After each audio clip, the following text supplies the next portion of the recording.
नमस्कार दोस्तों। दुमका ज़िले के हंसडीहा में एक गांव पड़ता है कुंजी गांव।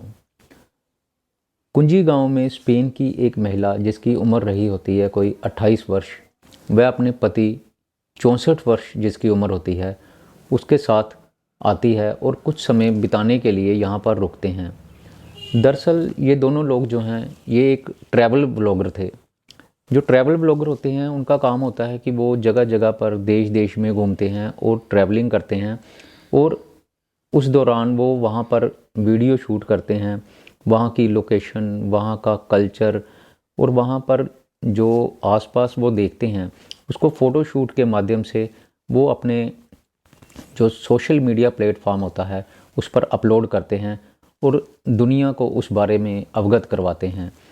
इन दोनों का भी यही काम था और ये तकरीबन 5 साल से ट्रैवलिंग कर रहे थे।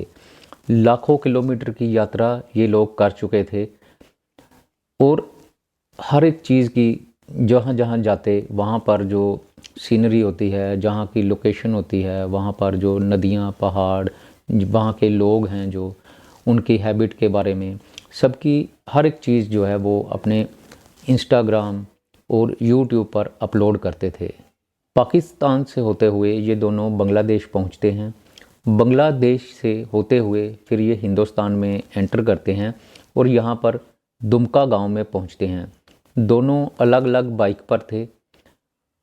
दोनों जब कुंजी गांव में पहुंचते हैं तो वहाँ पर अंधेरा हो जाता है। दोनों वहाँ पर एक खेत में एक टेंट लगाते हैं जिसको कि कैंपेन टेंट बोलते हैं। एक अस्थाई टेंट होता है जिसमें कि वो लोग वहाँ रुकते हैं और अगले दिन वो वहाँ से चले जाते हैं। क्योंकि अंधेरा वहाँ पर बहुत था और गांव के ही कुछ लोगों ने उनको समझाया कि यहाँ पर रहना सेफ़ नहीं है, आप यहाँ पर किसी के घर में या किसी होटल में एक रूम ले लीजिए और वहाँ पर अपना जो समय है रात का वो बिता लीजिए और सुबह आपने जहाँ पर जाना होगा तो वहाँ चले जाना। लेकिन जो स्पेनिश महिला होती है वो बोलती है नहीं, ऐसा हमारा रोज़ का काम है, हम अक्सर ट्रैवल करते रहते हैं और अपने साथ एक जो हम अस्थाई टेंट जो तंबू होता है वो लेकर आते हैं और हम जहाँ पर भी जगह लगती है हम सो जाते हैं, आप जाइए, आप फिक्र मत कीजिए, हम अच्छे से रह लेंगे। तो गांव के जो लोग समझाने आते हैं वो चले जाते हैं। उसके बाद वो लोग अपना एक अस्थाई तंबू जो है वो वहाँ पर खेत में फिट करते हैं, उसको लगाते हैं और महिला जो है वो उसके अंदर चली जाती है, जो उसके पति होते हैं वो भी उसके अंदर चले जाते हैं और जो टेंट को एक जिप होती है उसको बाहर से वो बंद कर देते हैं। उसके कुछ देर बाद वो लोग देखते हैं कि बाहर कुछ आवाज़ें आ रही होती हैं। वो महिला बताती है कि उसको ऐसे लगता है कि जैसे बाहर ना कोई 5-6 लोग इकट्ठे होते हैं और वो अंदर आने की कोशिश कर रहे थे। महिला बोलती है कि मुझे ऐसा लगा कि जैसे हो सकता है कि वो मेरे कोई सोशल मीडिया के फ़ैन हो, उन्होंने मुझे आते देखा हो तो वो शायद मुझसे मिलने के लिए आ गए हों। तो महिला उठ के बाहर जाती है और उनसे पूछती है कि क्या बात है।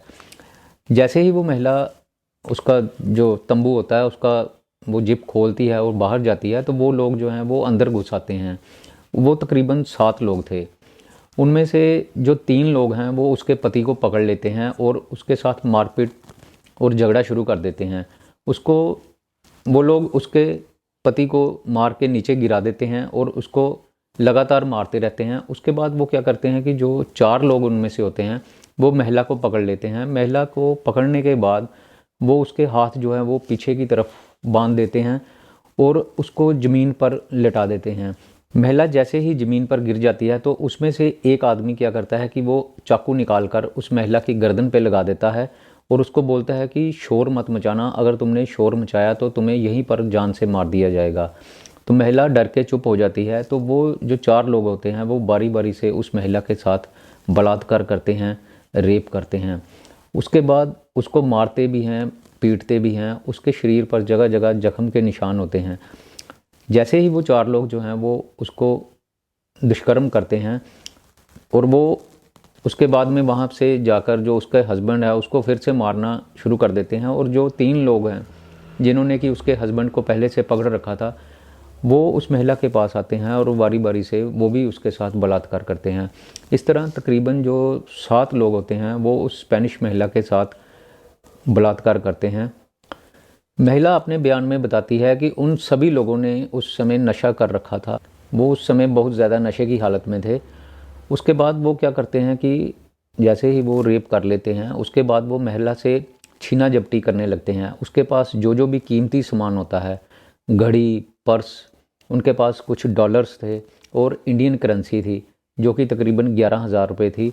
300-400 के करीब उनके पास डॉलर थे। वो सब कुछ छीन लेते हैं और उसके बाद वो वहाँ से भाग जाते हैं। रात को तकरीबन 10:30 की बात होती है कि वहाँ से पुलिस की एक गाड़ी जा रही होती है। पुलिस की गाड़ी पीसीआर वैन होती है जो कि रात को गश्त करती रहती है और देखते रहते हैं कि कोई वारदात तो नहीं हो रही। वो शांति बनाए रखने के लिए सारी रात शहर में ये जो पुलिस की टीम होती है ये गश्त करती है। वो जैसे ही वहाँ से जा रही थी गाड़ी, तो उनको वहाँ पर कुछ लोग, यही दोनों लोग जो होते हैं, ये दंपति मिलते हैं। तो वो देखते हैं कि ये दंपति जो हैं वो घबराए हुए थे और उनके शरीर से जगह जगह से खून भी निकल रहा था, जख्म थे। पुलिस वालों को लगता है कि यहाँ पर कुछ गड़बड़ हो गई है।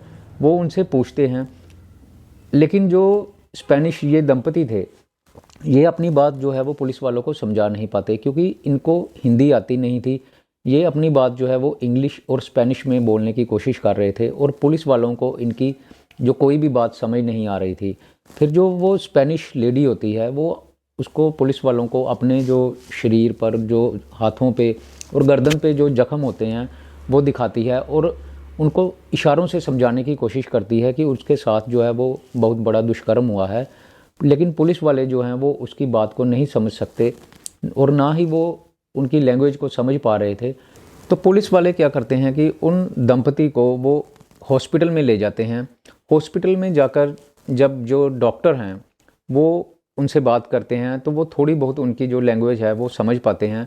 तो वो उनको समझते देर नहीं लगती कि महिला के साथ दरिंदगी हुई है।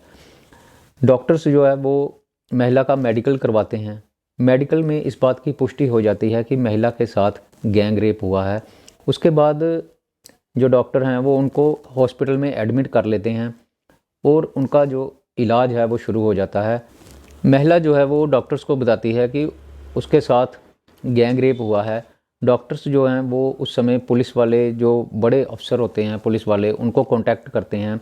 एसपी, डीएसपी जो हैं वो सभी लोग वहाँ पर पहुँच जाते हैं।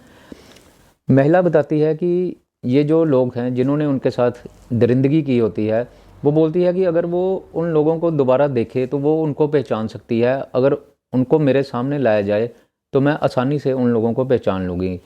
एसपी पीताम्बर सिंह खेखर बताते हैं कि इस तरह के मामलों में, जो इस तरह के मामले होते हैं जहाँ पर किसी के साथ ऐसे दरिंदगी की जाती है, सरकार ने इनसे निपटने के लिए एक समिति बनाई है जिसमें कि ऐसी घटनाओं से पीड़ित जो लोग होते हैं, जो लड़कियां होती हैं, उनको एक मुआवजा दिया जाता है। मुआवजा जो होता है वो 5 लाख से 10 लाख रुपए तक दिया जाता है। तो वो बताते हैं, एसपी बताते हैं कि जो पीड़ित है, हम कोशिश करेंगे कि उसको ज़्यादा से ज़्यादा जो मुआवजा दिया जाए। और वो आश्वासन देते हैं जिन लोगों ने भी ये काम किया है उन लोगों को छोड़ा नहीं जाएगा और उनको जेल की सलाखों के पीछे डाल दिया जाएगा। एसपी पीताम्बर सिंह खेखर जो हैं वो काफ़ी ज़्यादा प्रयास करते हैं। जो उनके प्रयासों के कारण जो 10 लाख रुपए का चेक है वो पीड़ित महिला को दे दिया जाता है। ये मुआवजा जो है वो झारखंड विक्टिम कंपनसेशन स्कीम के अंतर्गत दिया जाता है। ये चेक डीसी और एसपी की मौजूदगी में दिया गया और वहाँ पर एक स्पेनिश जर्नलिस्ट भी मौजूद था। पीड़ित महिला का पति जो है वो पुलिस को बताता है कि वो पुलिस की तत्काल कार्रवाई से संतुष्ट है और कहता है कि उनको हिंदुस्तान के कानून पर पूरा भरोसा है। उधर 7 में से 3 आरोपी जो होते हैं उनको इतवार को ही गिरफ्तार कर लिया जाता है। पुलिस उनका मेडिकल करवाती है और उनको कोर्ट में पेश करती है। कोर्ट में जो जज से वो उनका रिमांड लेते हैं, उनको 10 दिन का रिमांड मिलता है। पुलिस वाले जो हैं वो जैसे ही उनको रिमांड पे लेकर उनके साथ सख्ती से पूछताछ करते हैं तो आरोपी जो है वो अपना जुर्म कबूल कर लेते हैं और बताते हैं कि उनके साथ जो और कौन कौन लोग जो हैं वो इस वारदात में शामिल थे। चारों आरोपी जो बाकी होते हैं उनको भी गिरफ्तार कर लिया जाता है और उनको भी जेल भेज दिया जाता है। दोस्तों, दरअसल पुलिस की इस तत्काल कार्रवाई के पीछे सोशल मीडिया का ही हाथ होता है। जो हमारा हिंदुस्तान है, यहाँ पर अक्सर कई कई घटनाएं हो जाती हैं, कई ऐसी वारदातें हो जाती हैं जिसमें कि जो मुजरिम है वो काफ़ी देर तक पकड़ा नहीं जाता। लेकिन इस केस में तत्काल ही मुजरिम को गिरफ्तार कर लिया जाता है। इस तत्काल कार्रवाई का कारण जो है वो सोशल मीडिया है। जो महिला होती है उसके इंस्टाग्राम पर 2 लाख से ज़्यादा फॉलोवर थे। यूट्यूब पर भी उसका चैनल होता है, वहाँ पर भी उसके अनगिनत फॉलोअर्स होते हैं।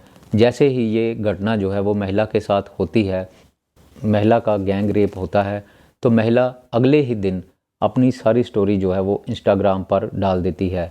जैसे ही ये खबर जो है वो फ़ॉरेन में, जो बाहर की मीडिया में पहुंचती है, तो फ़ॉरेन की मीडिया जो है, जो बाहर के विदेशी मीडिया है, वो हमारे हिंदुस्तान की सरकार से कांटेक्ट करती है। जैसे ही हिंदुस्तान की जो सरकार से कांटेक्ट किया जाता है तो पुलिस वालों के ऊपर से दबाव बनता है, एक प्रेशर बनता है कि इस केस को जल्द से जल्द सॉल्व किया जाए।